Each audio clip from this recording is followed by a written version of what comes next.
We got to take care of the ball better and continue to find opportunities. They hadn't turned it over.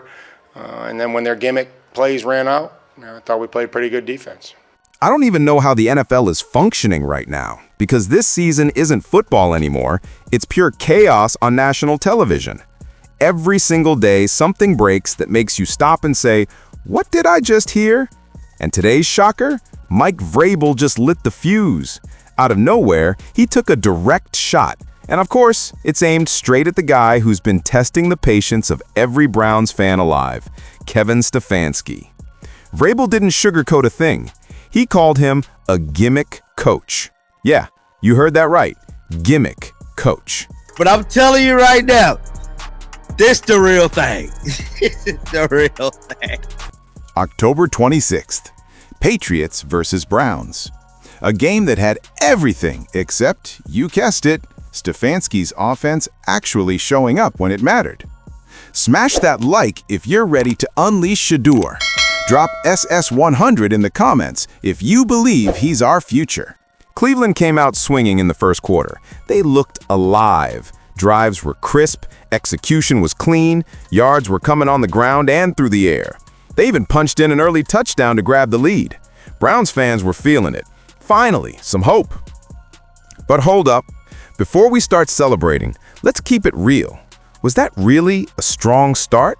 Or was it just another perfectly executed, scripted opening drive? You know, the one they spend all week rehearsing? The one that falls apart the second they have to go off script? Because that's exactly what happened. Once that script ran out, the Browns' offense disappeared like it was never there. It's 2025, and we're still watching this team collapse after the first 15 plays. That's not football. That's a magic trick, and not even a good one. Now, before the Cleveland faithful come from my throat, I get it. You wanted to believe. You needed that spark. But hope doesn't win football games, Dawg Pound. Smart strategy wins. Good drafts win. Quarterbacks who can deliver beyond the opening script win. And the Patriots? They knew. From kickoff, they knew exactly what they were dealing with. A gimmick team running gimmick plays. They sat back, let Cleveland burn through their rehearsed drives, and then dominated. And Mike Vrabel? He saw it too. Was his gimmick coach comment shocking? Not really. It's what everybody's been thinking, but too polite to say out loud. Vrabel just said the quiet part loud. And honestly, the way instant karma hit after that comment surfaced was absolute cinema. The Cleveland Browns put on a full-on circus act, and Vrabel didn't miss. He was waiting for this moment. He left the Cleveland coaching staff humiliated, the quarterback exposed, and the fans, once again, drowning in disappointment. But here's the real question, Dawg Pound. Is Kevin Stefanski actually a gimmick coach? And more importantly, why is this man so universally hated? Is it deserved? Is it overblown? Or, and hear me out, is he not hated enough? For a lot of people watching this train wreck, the hatred is perfectly calibrated. Not too much, not too little, just right. Because this isn't just about one game. This isn't some isolated incident. Stefanski's decisions have kept the Browns on the edge of a cliff for years now. His choices are becoming impossible to justify. And no, this isn't some propaganda campaign for Shedeur Sanders. This is about bad drafting, worse decision-making, and an ego so massive it's threatening to bury one of the most talented rosters in the league. Now, Stefanski, you got to get fired. Because imagine a world where your quarterback is better than you.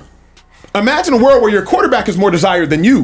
The fan base already gravitates towards Shedeur Sanders. The world gravitates towards Shedeur Sanders. Does he have his haters? Absolutely. But jersey sales gravitate towards Shedeur Sanders. There's not a world now where Shedeur can go ball and Kevin Stefanski can continue to be the coach.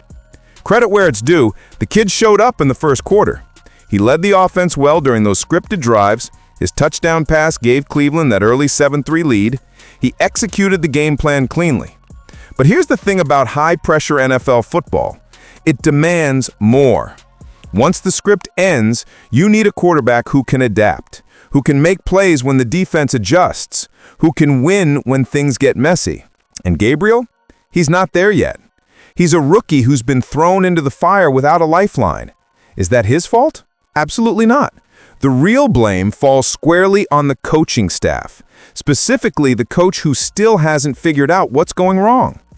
Which brings us to Shedeur Sanders.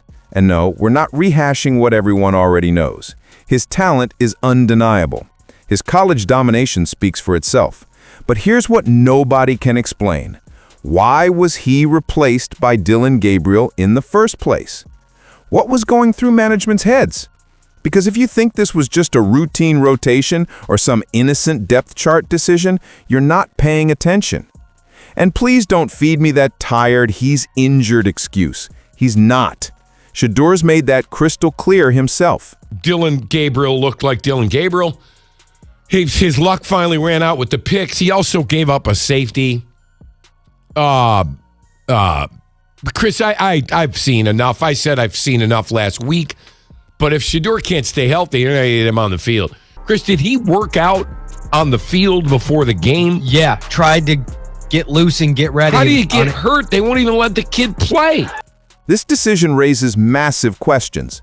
Questions about team strategy, about management accountability, about the real reasoning behind these quarterback choices.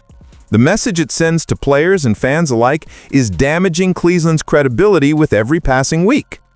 And until management comes clean and explains this madness, the speculation will grow, the frustration will boil over, and the hatred towards Stefanski, it'll keep building. Because let's be honest, this feels personal.